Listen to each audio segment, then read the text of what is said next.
At number 10, we have Cyclops, aka Basilisk. This alternate Cyclops from the Age of X Alpha storyline is so intimidating that you might mistake him for a supervillain. With a backstory so dark, it'll leave you wondering how he didn't become one. It all began at the age of 14 when his powers activated without warning while he was in a movie theater, liquefying 7 people including his parents. Scott was incarcerated thereafter, eventually being transferred to Alcatraz after the Emergency Power Act rendered the prison a mutants-only facility, where he caught the attention of Arcade, who's got quite the name for a prison governor. It was thanks to Arcade that we get this epic mask, complete with ruby quartz lenses in the eye holes to inhibit Scotty's eye lasers, and a remote control mechanism that has the mask open down the middle, enabling the beams to pass through. In fact, Arcade had Scotty's eyelids surgically removed in order to prevent him from shutting off his eye beams by himself, so that he could use Scott against his will as an execution method for the other mutant inmates. And after several years of this, Scott managed to get a hold of the remote and blasted his way out of the prison, freeing the remaining mutants and vaporizing Arcade. And before you ask, no, the Basilisk does not turn people to stone with his gaze.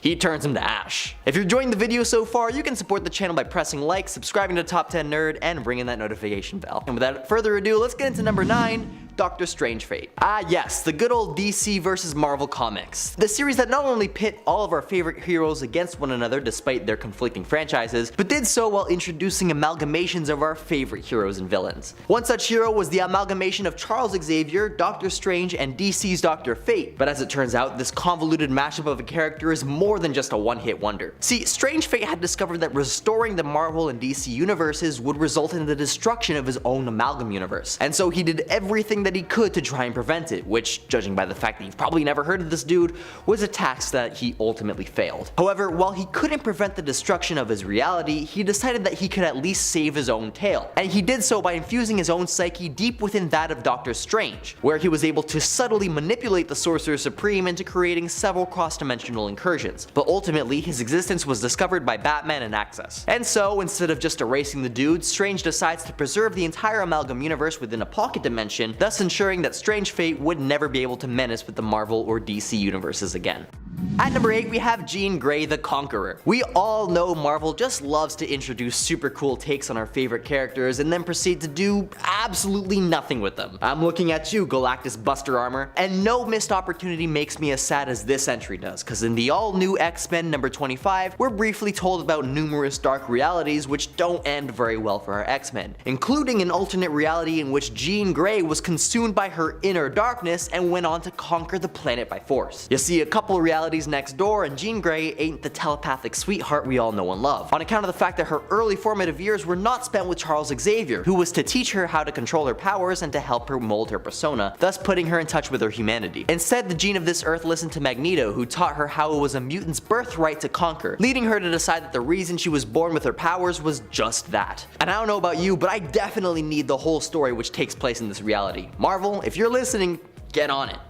At number 7, we have Professor Drake. Old Man Winter over here proves single-handedly that there is still hope for those of us who can't grow a beard. But who is the Ice Master, you ask? Well, simply put, he's the elderly future version of our favorite Iceman, with a new fitting superhero name to match his wizard-like appearance. See, fashion doesn't get much better in the future, so Ice Master makes do with his cloak. But the most notable difference, besides the beard of course, is how the Ice Master is able to more effectively channel his ice powers thanks to that ice spear of his. Man, if I had $1 for every time I said ice. Ice Master only really comes around when his presence is needed in the past, like that time he came from the future to the present to tell his younger self to give up fighting as it only leads to a dark future. Iceman ain't too convinced and the two even duke it out against one another. But they don't stay at each other's throats for long. In fact, during the second issue of Battle of the Atom, we get to see Iceman across 3 different eras fighting alongside each other. But regardless of which era we're talking about, I'm sure a lot of us can agree that Ice Master is the coolest. Ice cool, that is.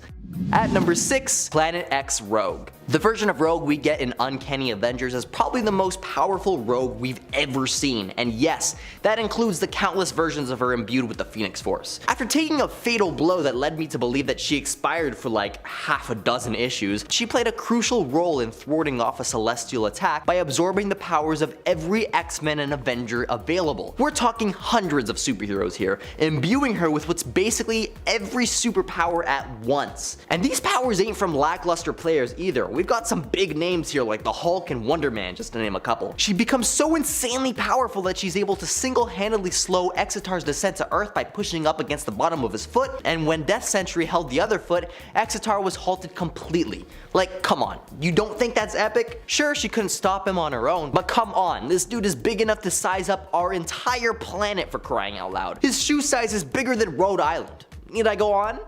At number 5 is Bloodstorm. This version of Storm from an alternate reality is very similar to her canonical 616 counterpart, save for the fact that she was captured by Count Dracula in an attempt to turn her into his bride. And after becoming the vampiric Bloodstorm, she easily overthrew the Count and helped the X-Men defeat him. However, she ultimately decided not to return to the X-Men on account of her vampirism. She was later imprisoned by some of Dracula's disciples, and while attempting to escape, Monroe was confronted by one of her former teammates, Kitty Pryde, who attacked Bloodstorm as she'd rather see her friend perish than be a vampire. But Kitty hesitated at the last second, falling prey to Bloodstorm as her first victim. There's also a Bloodstorm from an alternate reality in which she was captured by Dracula first before joining the X-Men, where her bloodlust sadly overpowered her, resulting in her taking a big ol' bite of at least both Beast and Professor X. This reality's weather-controlling vampire proves without a doubt that sometimes the best way to improve a character is by adding fangs. At number 4 is Belasco, and no, I'm not talking about the supervillain. I'm talking about the X-Man who became the supervillain in an alternate timeline, that X-Man being Nightcrawler. And if that sounds a bit convoluted, you ain't heard of nothing yet. You see, the events of this timeline closely resemble that of Earth 616. That is until Nightcrawler loses his arm in battle and is forced to teleport to safety. Unfortunately for him, thanks to some Terrigen mist, some weird opposite day stuff is going on as he finds that everyone in the town he's transported himself to are mutants, whereas conversely the Nightcrawler seemed to be stripped of all his mutant powers and appearance, making him stand out as a regular dude among thousands of mutants. Yeah, for once it would have actually paid for Kurt to be blue. Kurt was attacked and slain by the people of the village for being different, because even though everything's different, nothing's really changed. Now, moments away from his own demise, Kurt was approached by the demonic Mephisto, who empowered that bitter voice deep down in Kurt's heart, which always tempted him to believe that those hateful and fearful beings he was sworn to protect were not worth the effort. Now imbued with a deep thirst for revenge against the world for treating him like the monster he appeared to be, Kurt was transformed into a demonic entity imbued with demonic powers and false memories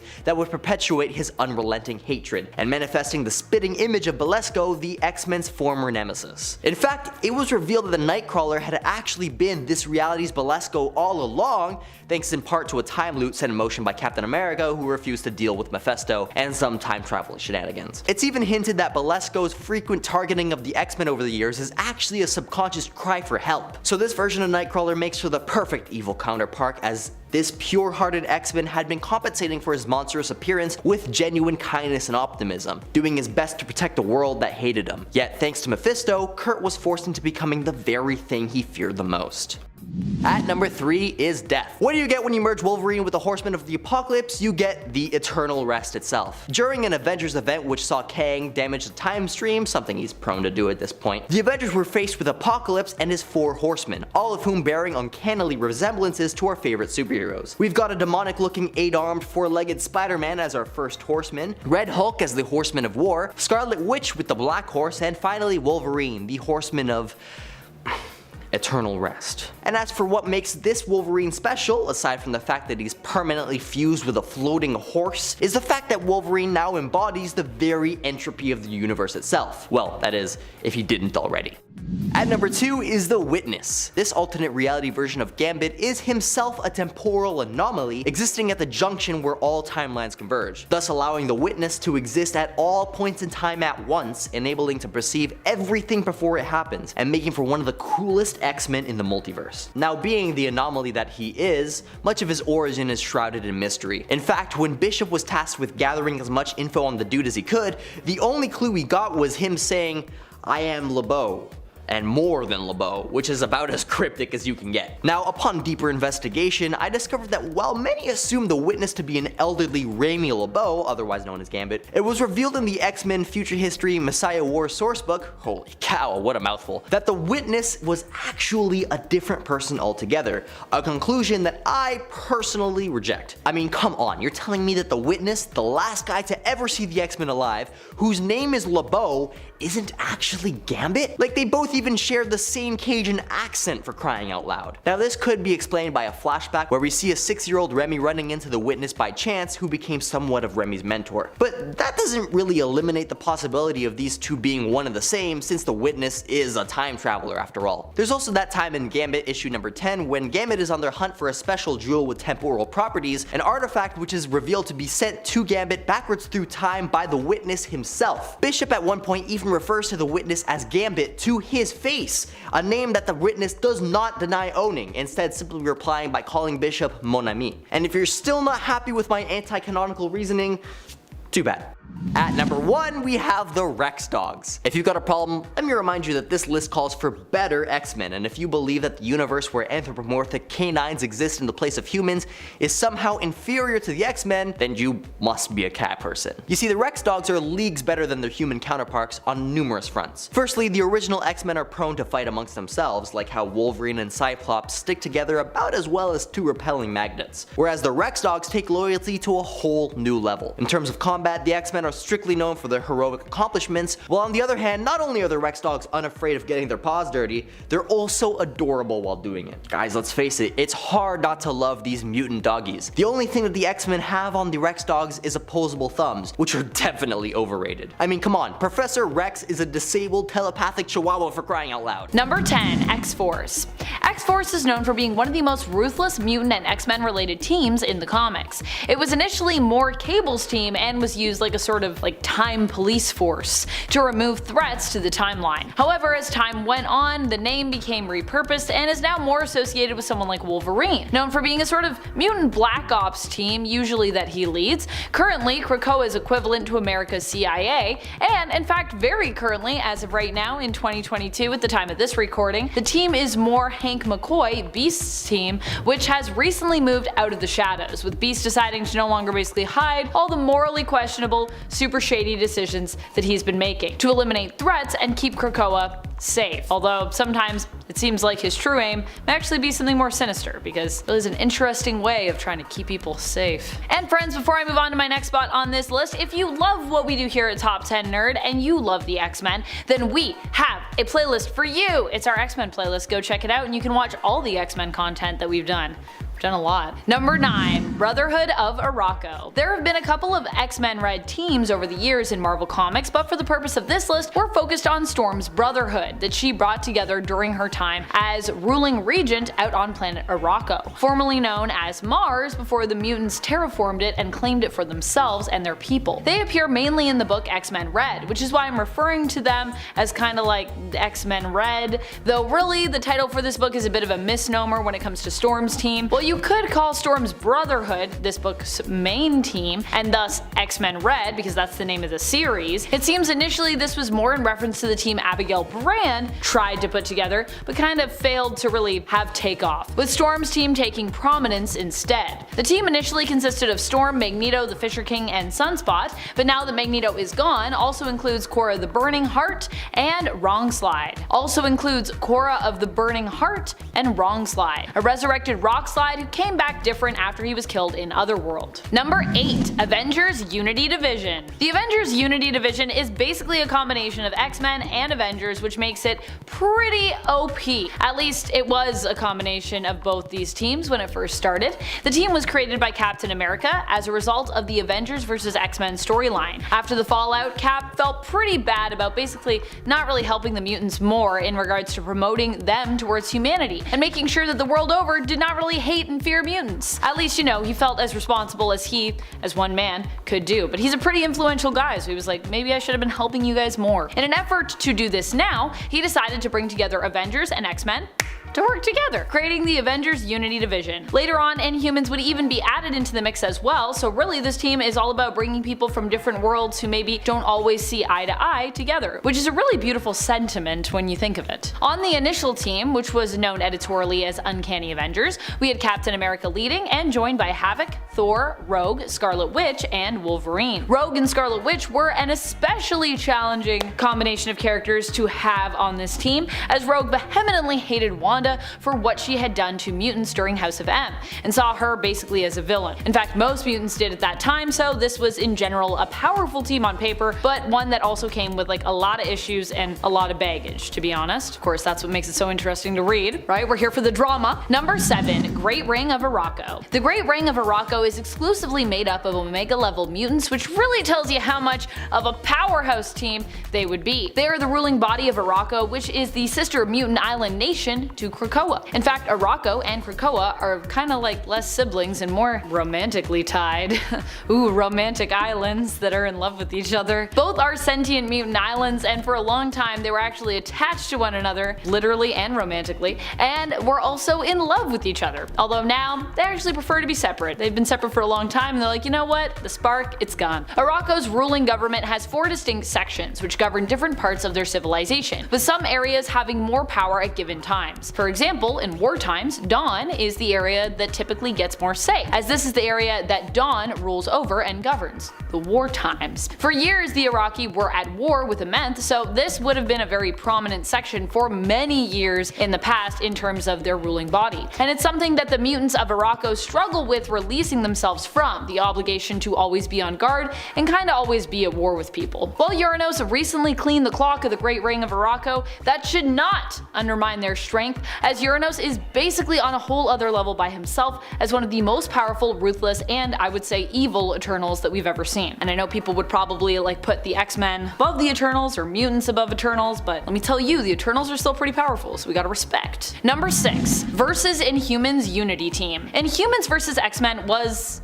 an interesting time, to say the least. We basically had to come up with a reason for these two groups to fight one another, which we did by making the mutants deathly allergic to Terrigen mists, which had actually been released around the world, which ended up killing, a lot of mutants. As a result, Emma Frost made a martyr out of Cyclops, using him to propel forward her own plot to eliminate the threat of the Inhumans. She ended up being one of the main leaders of this team, which was sort of a unity squad, bringing together all mutant-related X teams, primarily Magneto's X-Men, an X-Men team with past versions of the characters, and a more current X-Men team, in addition to some other mutants who have served on X-Men teams before. Number 5. Sword Bearers of Arakko. I mean, when you consider the Sword Bearers of Arakko, we're all pretty much kicking the champions of Krakoa's butts, kinda have to put them high up on this list, right? Well, the Araki are newer when it comes to the mutant status quo, and what we consider to be, an X team, considering we kinda just met them, and they are loosely tied to the X-Men through both their connection to Apocalypse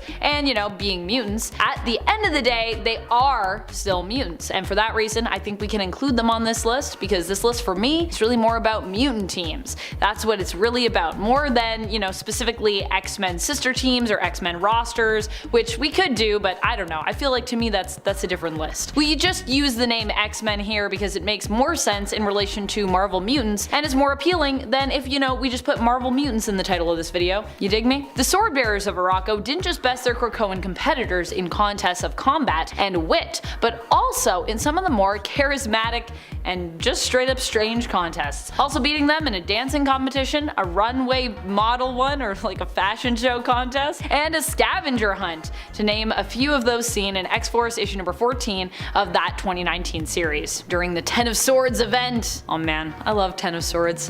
Number 4. The Five. The Five have to be one of my favorite teams to this day. They also in essence stand to represent this current era of X-Men, which seems to sadly finally be coming to a close. Oh no, I'm going to be so sad to see it end. I'm not ready to say goodbye. I'm gonna need a box of tissues whenever if we do a video about that. Oh gosh, I'm gonna be crying the whole time. The Five are iconic in this way because they represent the power mutant kind now holds, the power over life and death. Mutants can resurrect other mutants, and not just that, they can resurrect other people as well, as it turns out, non-mutant people. So they don't just decide who lives and dies in regards to other mutants, but can also pass this judgment on to all the people of Earth. The Five are the team that allows this to happen. They're they're led by Hope Summers, and the roster includes Egg, Proteus, Tempest, and Elixir. Together, these 5 teammates can resurrect mutants by creating eggs and imbuing those eggs with life, growing clones of mutants who have died, and using their powers to not just recreate them physically, but also to recreate them on a genetic level, giving them back their powers and even modifying them to be as they were in real life. For example, Wolverine having his adamantium-coated skeleton, which is not part of his powers, but something he got later in life, they can do that and also give him those sweet adamantium claws. In addition, the 5 also use backups Professor X keeps on Cerebro for all mutants to restore their memories as well, so that they are in essence the same person who died recently. Although the question of what this means for their soul is still something that I think we're considering, and I wonder if that will have repercussions after we end this era. Who hasn't died? That's gonna be the real question. Who hasn't died yet? We should do a list on that. Number 3, Extinction. The Extinction team truly is a scary one. They were around at a time when the Phoenix Force was believed to be returning to Earth. It was thought that the Phoenix Force wanted to merge with mutant messiah Hope Summers and have her act as its host. While the X-Men were more optimistic about the Phoenix's return, the Avengers were not so optimistic. As a result, the mutants deployed their own team to fight against the Avengers, but which was initially also created to defend the mutant island of Utopia and, honestly, the world against extinction level threats. Hence the name, the Extinction Team, you know what I mean? The Extinction Team included Cyclops, Magneto, Namor, Storm, Dagger, Magic, Hope Summers, Emma Frost, and Colossus. Talk about a powerhouse lineup. Never mind the Phoenix Force, this team in and of itself seems frightening enough to justify the Avengers' concern, assuming they don't trust the mutants having power, which, while at times both teams have been allied, has always seemed to remain a bit of a touchy subject to the Avengers, who have a history of not playing well with other major superhero teams in the Marvel Universe, to be honest. In fact, they also even have a history of not playing well with each other within their own team. So yeah, me just throwing shade at the Avengers. Number 2, the Phoenix 5. 5 seems to be a magic number when it comes to the mutants. While the 5, as they are simply known, are all about life and resurrection, the Phoenix 5 have the potential to just straight up destroy worlds. Or I suppose they could also save them, if they can avoid being corrupted by the Phoenix's power, that is. The Phoenix 5 are what some members of the Extinction Team become after the Phoenix Force arrives on Earth. During a fight with the Avengers, the Phoenix Force is split into 5 pieces, when Iron Man attempts to destroy it. These pieces end up merging with 5 hosts, creating the team we know as the Phoenix 5. Of the Extinction Team, Cyclops, Emma Frost, Namor, Magic, and Colossus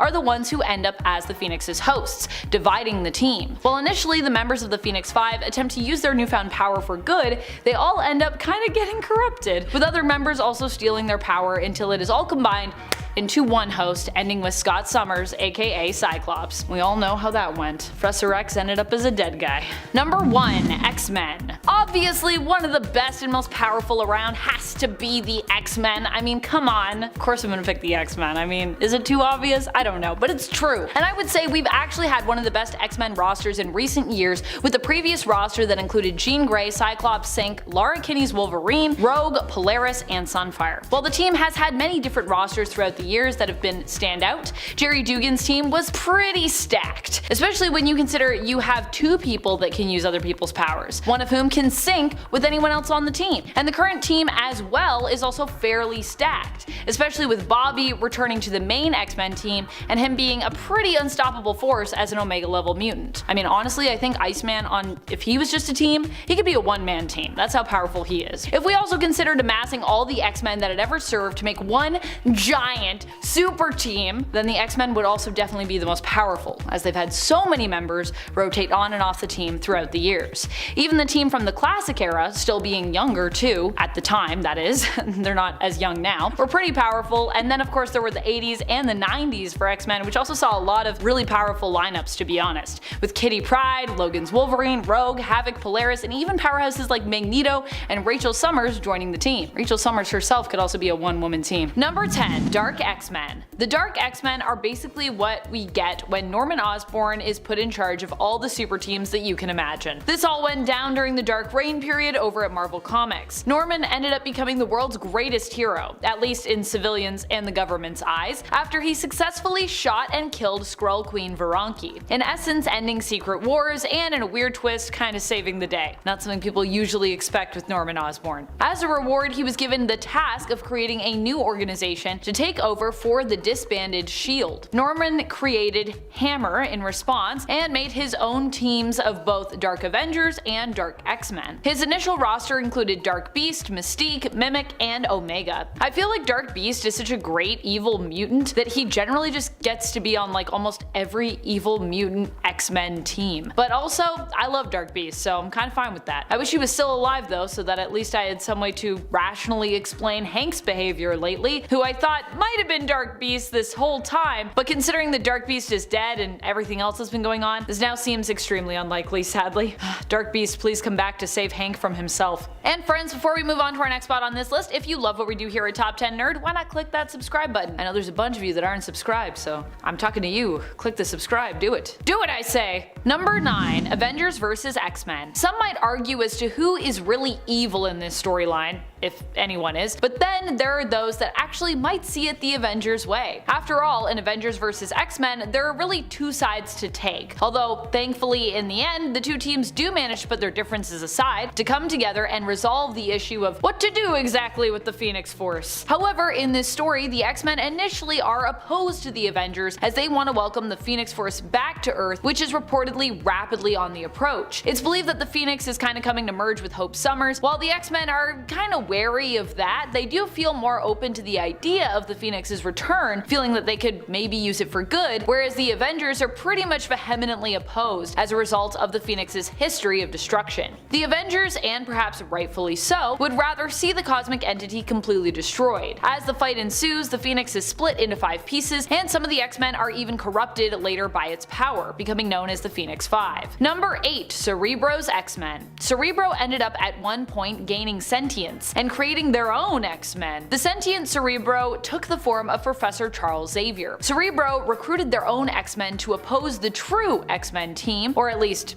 seemingly did. We'd later learn that this team, composed of Grey King, Rapture, Landslide, Crux, Mercury, and Zaos, were actually also imposters. In truth, being nothing more than nanotech lifeforms which Cerebro had built using personality templates that Cerebro had taken from within its own mutant database. Cerebro had wanted to oppose the real Xavier and the real X-Men, getting them out of the way so that it could successfully launch a satellite that would help it to locate and then catalog all mutants on the planet, freezing them in a cryogenic stasis in order to preserve their DNA. Yeah, cataloging mutants doesn't sound so bad until you realize that's what Cerebro wanted to do with them. After Cerebro's X-Men were defeated, Cerebro labeled them as failures before absorbing their digital bodies back within itself, becoming a giant monstrosity. Fortunately, Cerebro was defeated by the real deal in the end, Charles Xavier, and the real X-Men team. Number 7. Apocalypse's Horsemen. Apocalypse's Horsemen have featured many X-Men and many X-Men adjacent characters over the years. One of the more recent iterations of the team after Apocalypse was awakened following House of M and Decimation included Polaris as Pestilence, Gazer as War, Sunfire as Famine, and finally Gambit as Death. That's a good number of X-Men that he recruited that time around. Although Apocalypse and his Horsemen are generally opposed by the X-Men themselves, the fact remains that there have also been a good number of them recruited by Apocalypse himself. And in the Age of Apocalypse reality, more mutants have joined him than not. Even though he is still technically opposed by Magneto's X-Men there, many of the mutants we'd associate with the X-Men team in the main continuity end up actually joining Apocalypse instead in that reality. In fact, at one point, Wolverine even becomes the new Apocalypse in the Age of Apocalypse reality. Pretty wild, I know. Number 6. 10 Evil Xaviers. A few teams on this list aren't specifically made up of a copy 1-for-1 of evil X-Men, and this is one of those teams. It was simply too good for me to not include, so you're welcome. In the Fantastic Extreme X-Men, this is a team of villains from alternate realities and even perhaps the main reality that our multiversal X-Men team led by Earth 616's Dazzler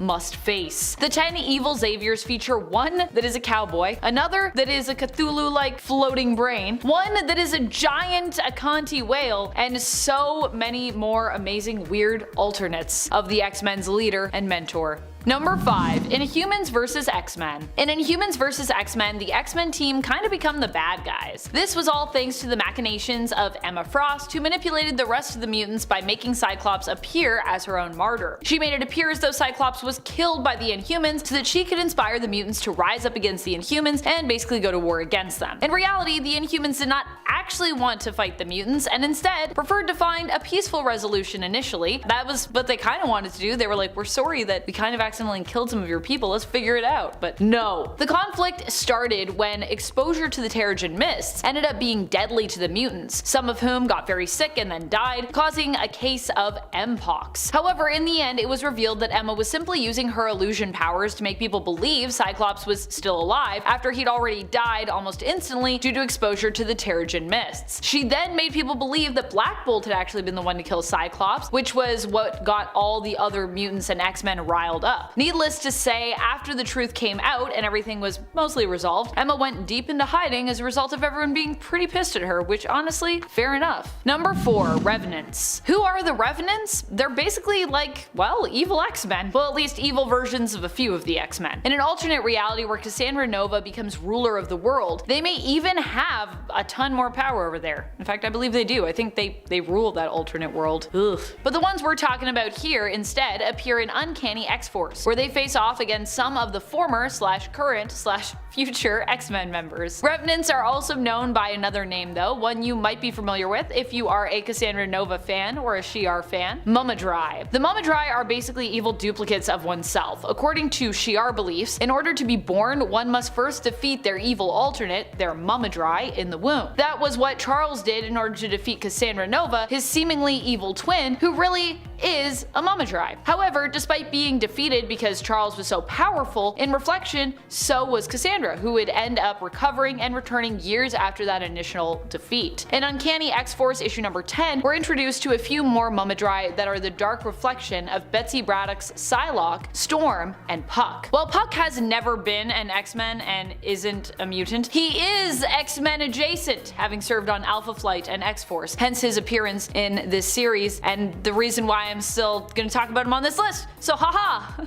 Number 3. Curse of the Mutants. Curse of the Mutants represents a time and team that were turned evil by really the curse of vampirism. Well, at least a few of the X-Men were. Primarily, Jubilee was the one captured and transformed into a vampire as a means to lure out Wolverine. This was all part of Zarus's, Dracula's son, evil plan to take over San Francisco and bring all vampires together under his control, of course. However, what Zarus was not anticipating was that Wolverine, who he successfully managed to lure out and transform, it seemed, had actually been caught and turned as part of Cyclops' master plan. Haha, he one-upped him with a plan that was part of his plan. In the end, the X-Men therefore managed to defeat Zarus, with Wolverine being reverted back to being human, or rather, I suppose I should say mutant, and Jubilee being rescued. Although for a time, Jubilee would still remain a vampire. Number 2. Onslaught. I mean, if we want to get a little loose with the definition of a team, I would say a team is just more than one person, so I don't even think this is that loose, but then we could consider Onslaught to be an evil X-Men team. Technically, he was originally made up of a team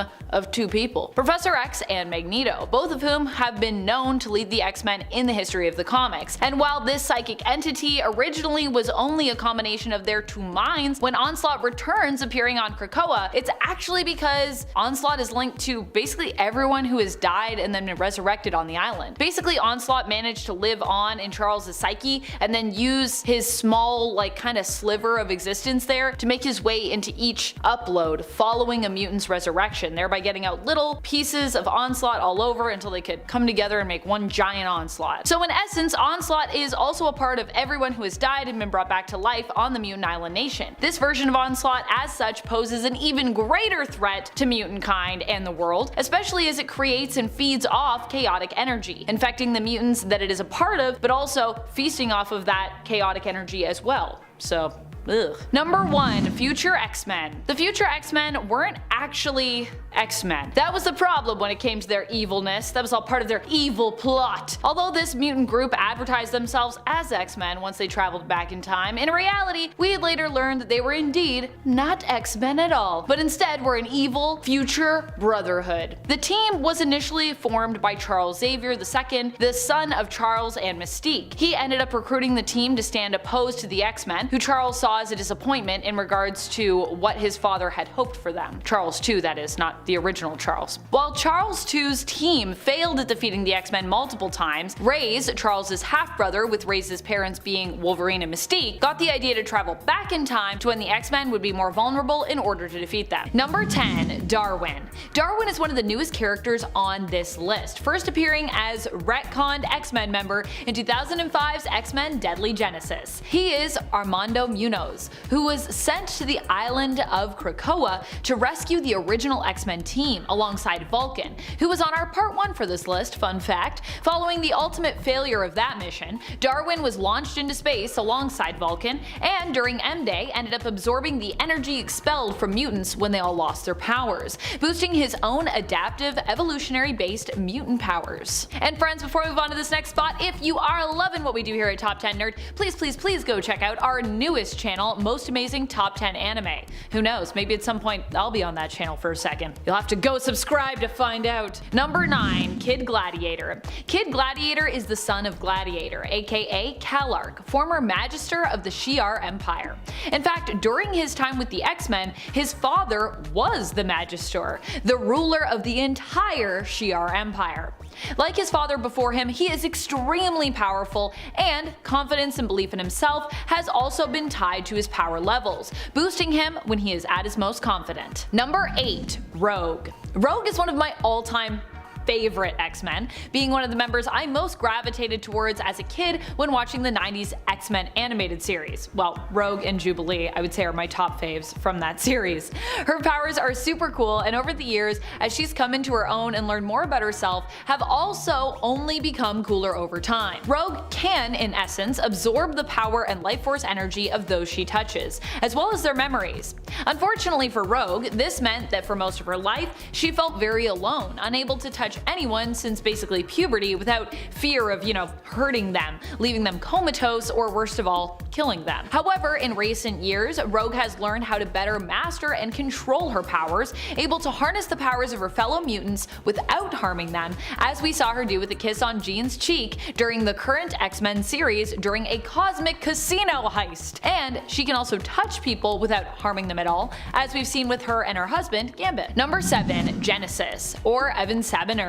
Usually when we think of X-Men, we do not think of Apocalypse. Well, we maybe think of Apocalypse, but only in regards to him being one of the main villains of the team, not one of their most powerful and intimidating members and assets. However, Apocalypse isn't the only Apocalypse out there. Evan Sabanur is actually the clone of Apocalypse, who would take for himself the name of Genesis. And in fact, we later learn he isn't even the only Genesis either, with Apocalypse's wife also being known by that name, it turns out. Also, there's like another Genesis. There's a few Genesis might not be as powerful yet as someone like Apocalypse, but it's possible that he actually has the potential to be even stronger than the original as time goes on. He also happens to be a bona fide hero, for the most part, minus when he had his alignment swapped in Axis. But other than that, he pretty much sticks to heroics and even ends up joining the X-Men. Number 6. Multiple Man. Multiple Man is such an amazingly powerful character. He is Jamie Madrox, and his mutant power is that he can create duplicates, nicknamed dupes,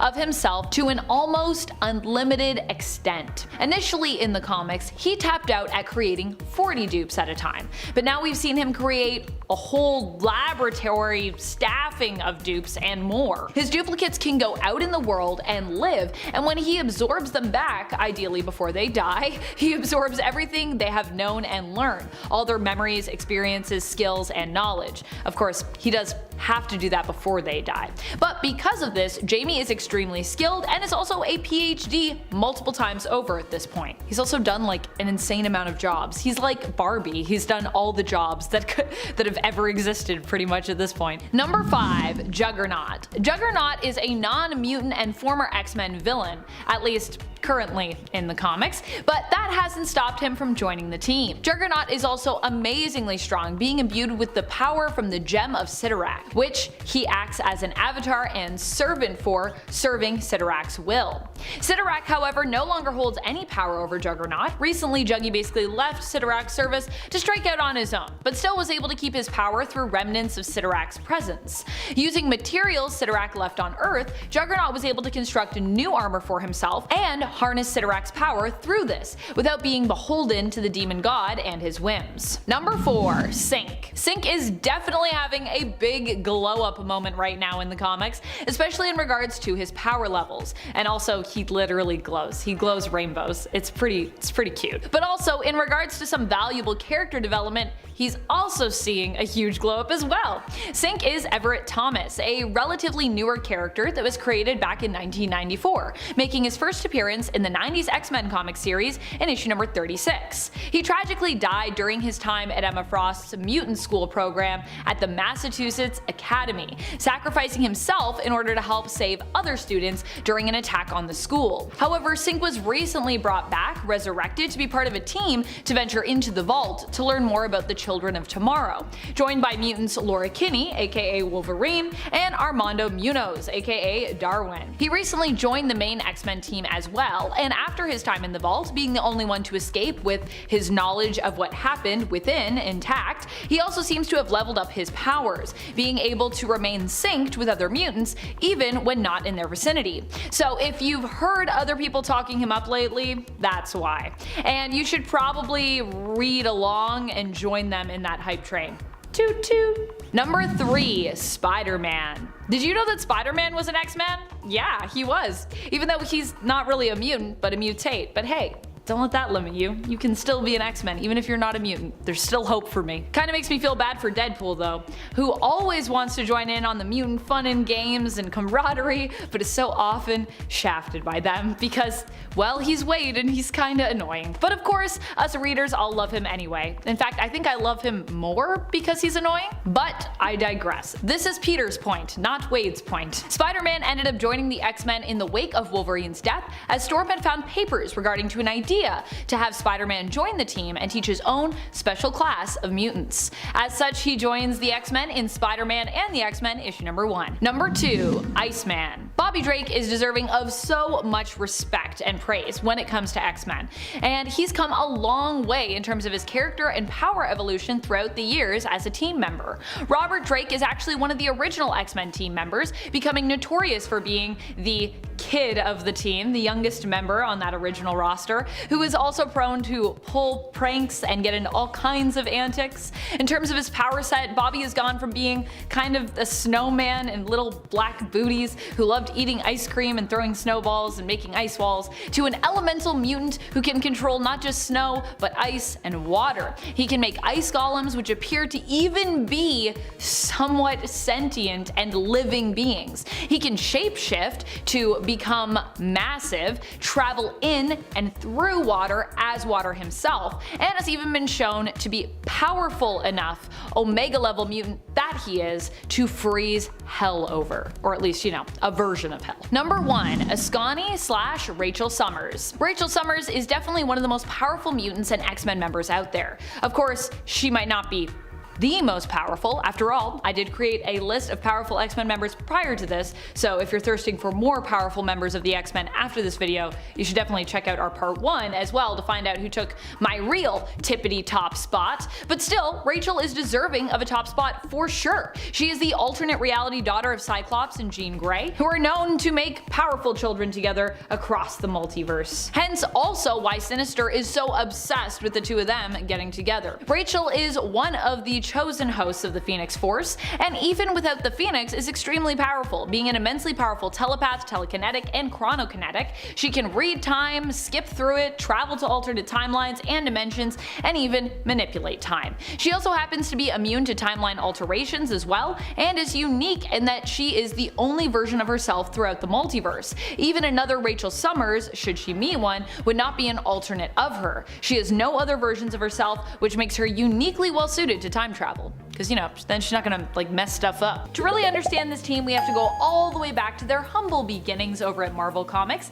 The team supposedly came to be thanks to a group you're quite familiar with. No, I'm not talking about Marvel, and no, I'm not talking about legendary duo Jack Kirby and Stan Lee. I'm talking about us, the fans. Well, I mean, not me specifically, as I was not alive back in 1963, but the fans who were around back then and reading comics had a need for more Marvel team books. There were many solo hero books out there, but fans wanted to see more team-ups. And so Stan Lee and Jack Kirby came up with the X-Men. Stan Lee had said before that the challenge with team books where new characters were introduced was explaining how they all got their powers, their origins. To simplify this, he had an idea of making the entire team a group of mutants, using that same blanketed reason to explain how they each got their powers. Pretty easy, you can just say, hey, they're mutants. The brilliance of this is that while on paper this sounds like an easy, even lazier approach to some, it actually worked. A huge part of the reason why the X-Men were so successful and why we love them even today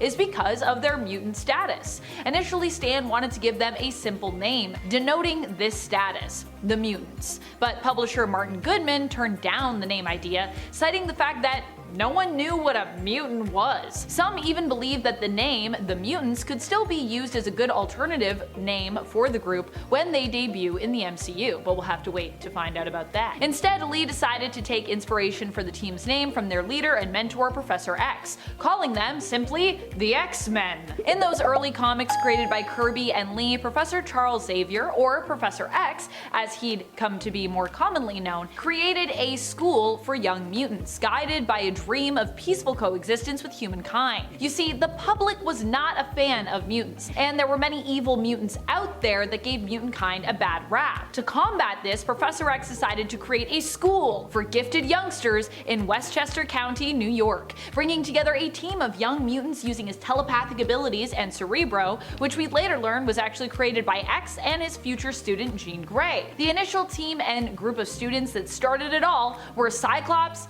Beast, Angel, Iceman, and of course, Jean Grey as Marvel Girl. During these early days, they were also sometimes joined by Mimic, who initially was introduced as a deadly villain that could adopt the abilities and powers of those around him, making him a formidable foe for the X-Men, as he could, you know, mimic all of their powers. However, Mimic would soon after be reformed, and after losing and regaining his powers kind of multiple times, would also end up adopting the OG X-Men roster's power sets permanently. These were the early days of the X-Men, which also introduced one of their greatest enemies, who coincidentally would also throughout the years become somewhat reformed before becoming a full-on anti-hero, or even to some, a full-on hero in modern day comics, Magneto, the master of magnetism, and his also quite infamous Brotherhood of Evil Mutants, who themselves would have many various different versions and rosters throughout the years. Eventually, the X-Men series was taken over by Roy Thomas, beginning with issue number 20. Throughout the continuation of the series, other writers would also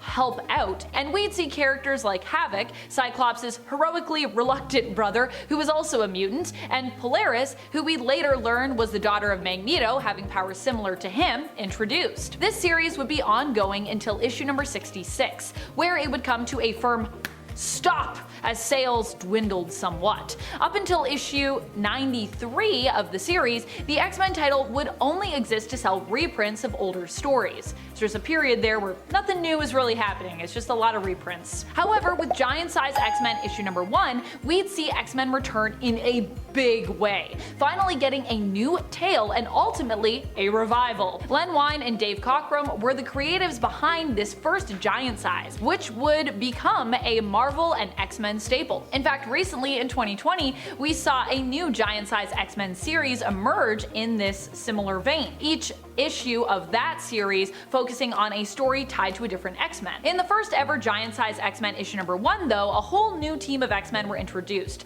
featuring Colossus, Wolverine, Storm, Thunderbird, Banshee, Nightcrawler, and Sunfire. Oh, and Cyclops was also there. Although it should be noted, as I talk about the evolution of the roster, I likely won't mention mention all members every single time to avoid repetition. I'm also not going to mention every single roster because I could just do that in one video and that could be a whole video. Suffice it to say, there have been a lot of X-Men rosters that Scott Summers has been a part of as well. If he's not mentioned, he might still be on there. The difference between this team and the original X-Men team was that this team was a lot more grown up. The former youngsters had all grown up, and this team reflected that, with all new members also being adults as opposed to teens. The giant-sized roster was also unique in that each team member was radically different from the other, having a completely different background, power set, and in many cases even country of origin. This was probably the first roster to really reflect another trait many fans love about the X-Men today: diversity. In terms of the why behind this team,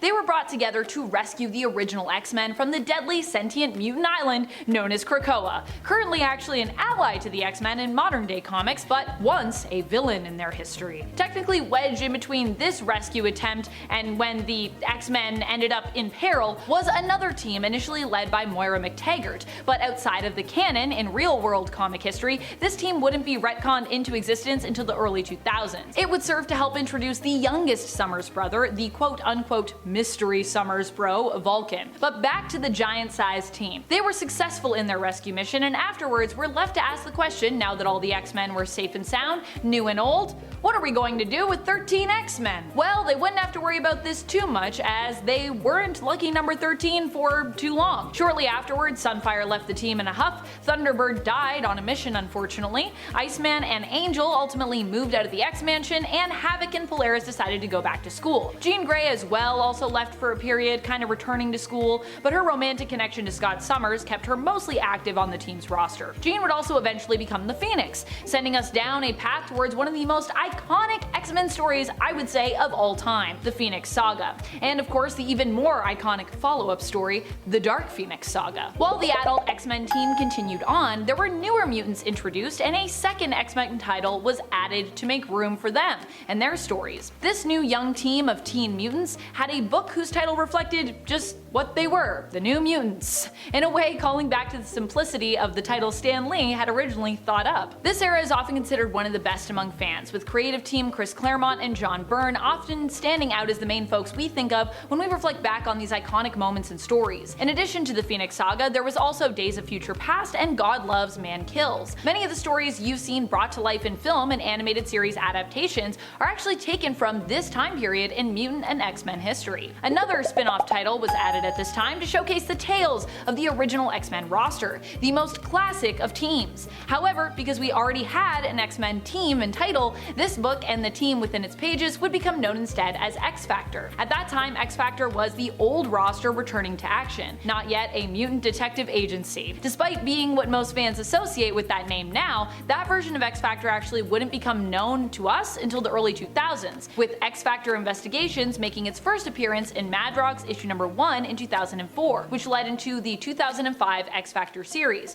which is technically volume 3 of that series. Even more books would be added to what seemed to be developing as somewhat of an X-Men line, I would say. Excalibur appeared as part of Marvel UK's collection of comics. This comic featured 3 X-Men, Nightcrawler, Kitty Pryde, and Rachel Summers, who teamed up on adventures with Marvel UK superheroes Brian Braddock's Captain Britain and Megan. By the time we got to the 80s, we had a completely new roster of X-Men who were featured in the Uncanny X-Men title, which actually is considered to be a renamed portion of the X-Men Legacy series. This new roster featured Storm, Wolverine, Colossus, Rogue, Psylocke, Dazzler, Longshot, and Havoc, among others. Angel, Nightcrawler, Polaris, Banshee, and Kitty Pryde's Sprite were also present, as was Professor X. This era featured one of my favorite X-Men story epics, Inferno. While the 80s were a pretty magical time for X-Men stories, the party came crashing to a halt somewhat in issue number 251 of Uncanny X-Men, when the team split up! Of course, no cliffhanger here for us living in the retrospective future, as we know the X-Men would and did return. In issue number 254, a new team revealed themselves, coming together on Muir Island, nearby to Scotland. This roster was made up of both mutants and humans, featuring Banshee, Polaris, Forge, Dr. Moira McTaggart, Professor X's son, Legion, Nightcrawler's magical foster sister and also romantic love interest, Amanda Sefton, Brigadier Sandy Stewart, who belonged to the Weird Happenings organization, aka WHO, Tom Corsi, Sharon Friedlander, and very briefly, Sunder. This mutant team is often referred to as the Muir Island X-Men. We were also introduced to supporting characters like the Muir Island Morlocks, including Callisto and Healer, and the Freedom Force, which initially featured Destiny, Mystique, and Valerie Cooper, but would kind of become like an alternate Brotherhood roster, to be honest. The core X-Men team, however, would stay pretty much broken up until issue number 270, when all mutants were brought together once more in Extinction Agenda to fight against the cyborg Cameron Hodge. Possibly one of the most famed X-Men creative teams of all time, started to sort out the current state of the X-Men and their fractured rosters as we moved into the 90s. Jim Lee and Chris Claremont. In issue number 273, we got a story called appropriately, Too Many Mutants.